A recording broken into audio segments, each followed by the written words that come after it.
The storm had teeth. Lyra felt them scraping against her bones as she dragged herself up the mountain path, each step a negotiation with gravity and willpower. The blizzard howled through the Kyreth range like a living thing, angry and ancient, turning the world into a swirling white void. She couldn't feel her fingers anymore. That was probably bad, but the cubs. She had to reach the cubs. The distress beacon had come through 3 hours ago, a weak, stuttering signal from the Velkin den halfway up the mountain. The young ones were trapped. Their guardians had gone down to the valley for supplies when the avalanche hit, sealing the only safe route back. Standard protocol said to wait for the orbital rescue team. They'd arrive in 18 hours. Lyra had checked her chronometer. 18 hours meant the cubs would freeze long before help arrived, so she'd gone alone. The Velkins were a proud species, bipedal, furred, with faces that resembled Earth's foxes crossed with something more ancient and wise. They'd joined the Galactic Coalition 60 years ago, bringing with them a culture built on honor, pack bonds, and a deep mistrust of other species. Especially humans, especially after the wars.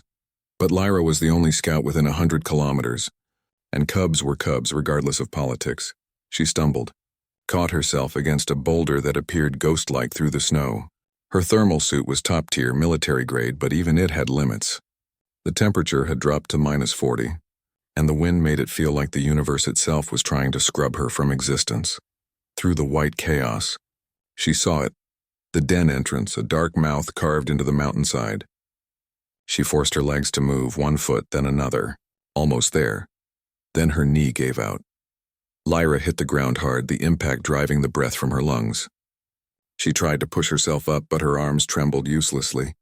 The cold had finally won. She could hear something now cutting through the wind, high-pitched sounds, rhythmic and desperate. Crying. The cubs were crying. With the last of her strength, Lyra crawled. She dug her fingers into the ice, pulled herself forward inch by agonizing inch. The den entrance loomed closer. 20 meters, 15, 10. Her vision darkened at the edges.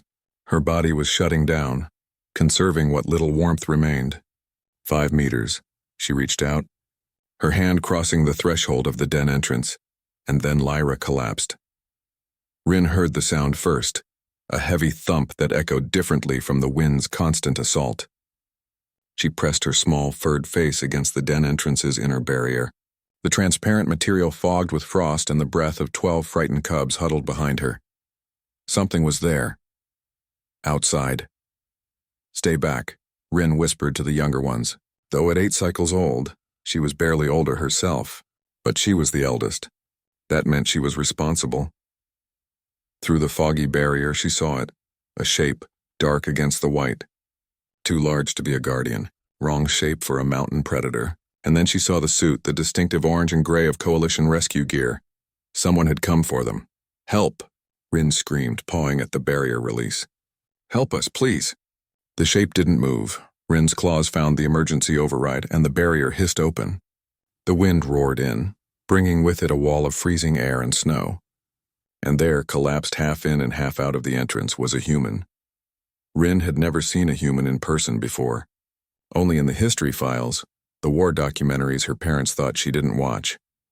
Humans were supposed to be dangerous, aggressive, the species that had fought the Coalition to a standstill before the peace accords. This human was dying. No, Rin whimpered, grabbing the human's arm with both paws and pulling. The human, a female Rin's mind supplied uselessly, was heavy and cold, so cold. Behind her, the other cubs had emerged, their eyes wide with fear and confusion. "Help me," Rin shouted at them. Together, the 12 cubs pulled. Their small bodies strained against the human's weight, their paws slipping on the icy floor. Inch by inch, they dragged Lyra fully inside, and Rin slapped the barrier control. The entrance sealed, cutting off the wind. The sudden silence was deafening. Rin dropped to her knees beside the human, pressing her ear to the chest plate of the suit. "There, faint but there, a heartbeat. She's alive," Rin breathed. Then louder to the others, "She's alive! Get the warming blankets." "All of them!" The cubs scattered, their fear transforming into purpose. They returned with armfuls of thermal blankets, the emergency supplies their guardians had left. Rin directed them with a steadiness she didn't feel, layering blanket after blanket over the human's body. Why? asked Tika, one of the smallest cubs, her voice barely a whisper. Why would a human come for us? Rin didn't have an answer. She just kept working, rubbing the human's arms through the blankets, trying to generate warmth the way her mother had taught her. Around them, the other cubs huddled close, adding their body heat to the effort. Hours passed. The storm raged outside. Inside the den, 12 Velkin cubs maintained their vigil over a human who had climbed a mountain in a blizzard for strangers. For children of a species that had once been enemies, Lyra's eyes fluttered open to amber eyes staring down at her, so many amber eyes attached to small furred faces streaked with tears. She tried to speak but only managed a weak cough. You came, Rin whispered, her voice breaking. You came for us. Lyra managed a slight nod. Of course she had come.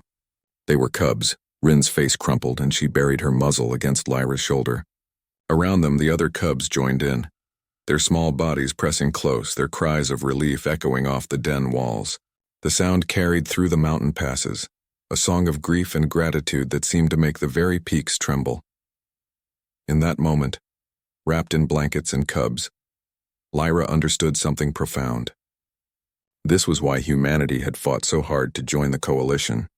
Not to conquer, but to belong. Not to dominate, but to protect. Because cubs were cubs, regardless of species. And some things were worth climbing mountains for.